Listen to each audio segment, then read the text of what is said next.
반갑습니다. 송재준입니다. 일전에 제가 영상을 통해 가지고 23일에 이제 굉장히 중요한 재판 결과가 나온다 이런 말씀을 드린 적이 있죠. 실제로 이제 중요한 재판 결과가 나왔습니다. 그리고 그 재판 결과가 무엇인지 당연히 우리가 살펴봐야 되겠고, 그게 이재명한테 어떤 의미가 있는지도 우리가 좀 봐야 될 것 같은데, 결론부터 좀 말씀을 드리면은 판사님이 판결하신 내용 중에 이런 게 있습니다. 이재명과의 친분을 토대로 대관을 해줬다. 이 무슨 말이겠습니까? 어떤 그 불법적인 일을 하거나 그리고 또 그걸로부터 수익을 거둬들이는 과정이 누구 때문에 가능했다라는 거예요? 이재명과의 친분을 토대로 이재명과의 친분이 있었기 때문에 가능했다라는 거거든요. 명확하게 이게 2심이었습니다. 1, 2심 같은 경우는 이미 여러분 아시는 것처럼 사실심이죠. 그렇죠? 사실관계를 다투는 1, 2심 전부 다 싹 다 이 부분에 대해 가지고 이재명과의 친분을 토대로 그런 식의 불법적인 일이 가능했다라고 판단했다라고 한다면 100% 이거는 뭐가 될 수밖에 없는 거예요? 이재명도 유죄다. 당연한 거 아니겠습니까? 아니 이재명과의 친분을 토대로 해가지고 이재명을 통해가지고 그런 식의 불법적인 일을 했다라고 하는데 한 놈은 그거는 뭐 유죄가 되는 것이고 통해가지고 한 놈은 뭐 무죄가 될 수가 있겠습니까? 당연히 이게 불법이 가능했던 이유 자체가 이재명이가 최종 결정권자로서 성남시장으로서 결재를 했기 때문에 가능한 것이고 그거를 토대로 해서 이용해가지고 불법을 저질렀다라고 하니까 당연히 이재명도 유죄가 100%될 수밖에 없는 것이죠.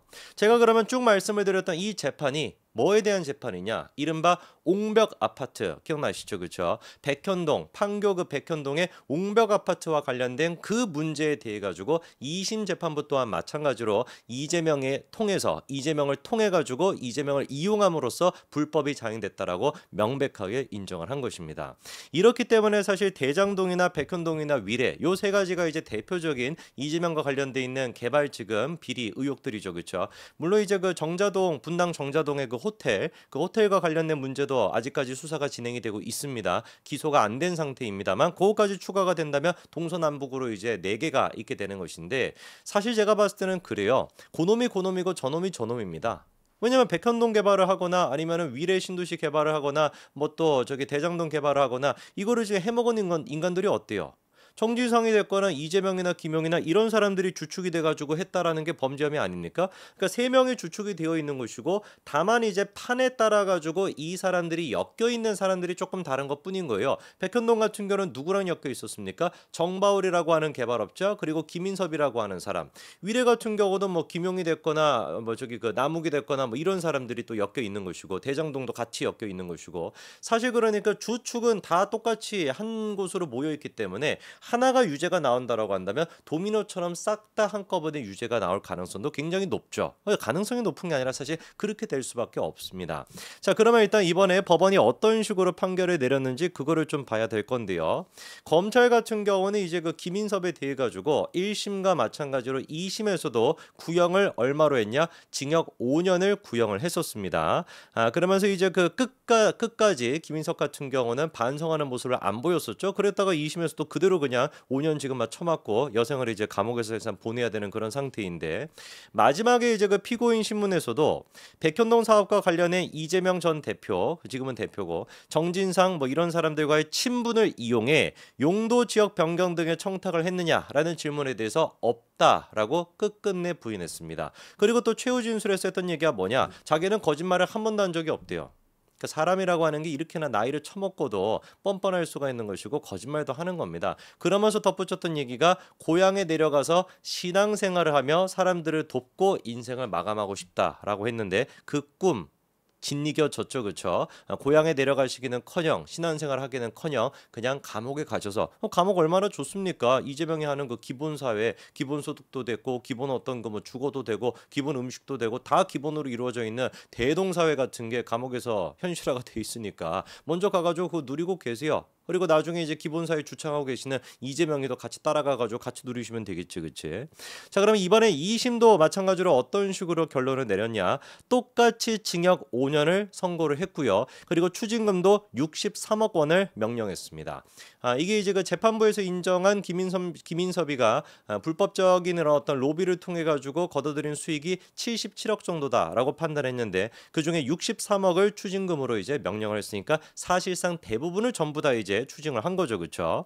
그리고 이제 살짝 바뀐 게 한 가지가 있는데 1심에서는 일부 무죄로 판단이 됐던 게 2심으로 와가지고 유죄로 뒤집혔습니다. 그게 이제 뭐냐? 2억 5천만 원 정도를 이제 차용한 부분.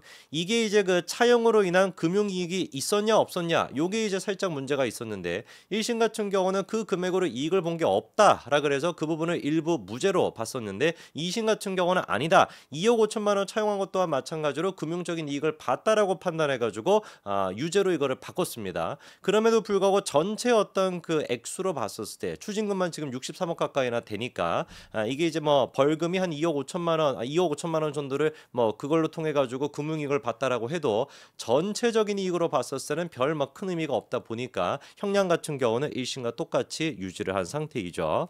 자, 그리고 재판부가 판결을 통해 가지고 뭐라고 얘기를 했는지 얘기 들어보시면은 명백하게 이게 지금 이재명을 향하고 있다라는 걸 여러분들이 아실 수가 있을 겁니다. 제가 한번 읽어드릴게요. 피고인이 김인섭이 이재명 더불어민주당 대표와 정진상 전 민주당 정무조정실장과의 친분을 토대로 정바울 아시아디벨로퍼 대표의 청탁을 받고 백현동 사업에 관한 대관 업무를 맡았다.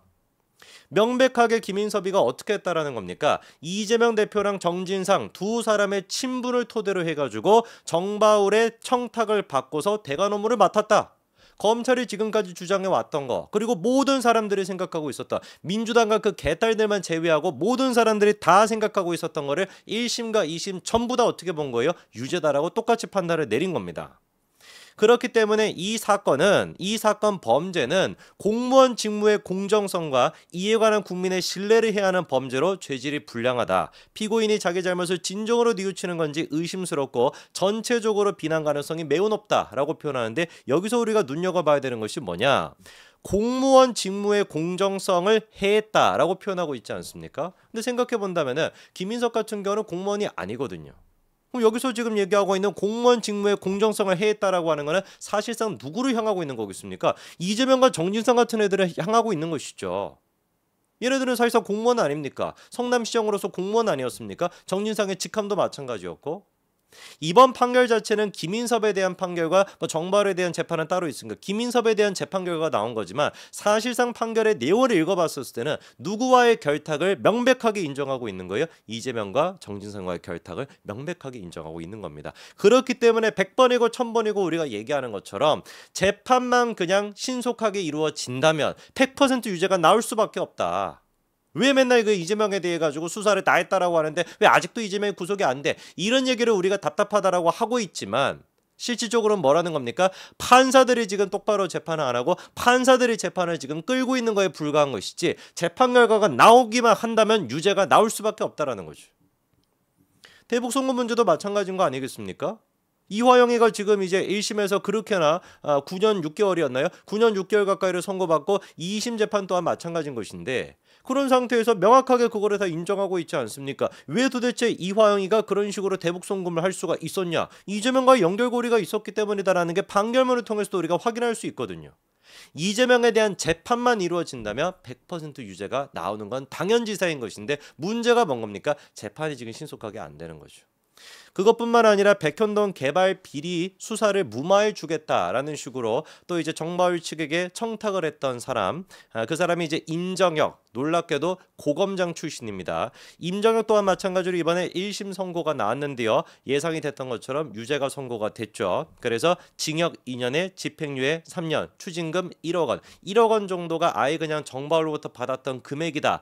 그게 이제 1억 원이었는데 그거를 이제 100% 그냥 다 추징하도록 법원에서 이렇게 판결을 또 내린 겁니다.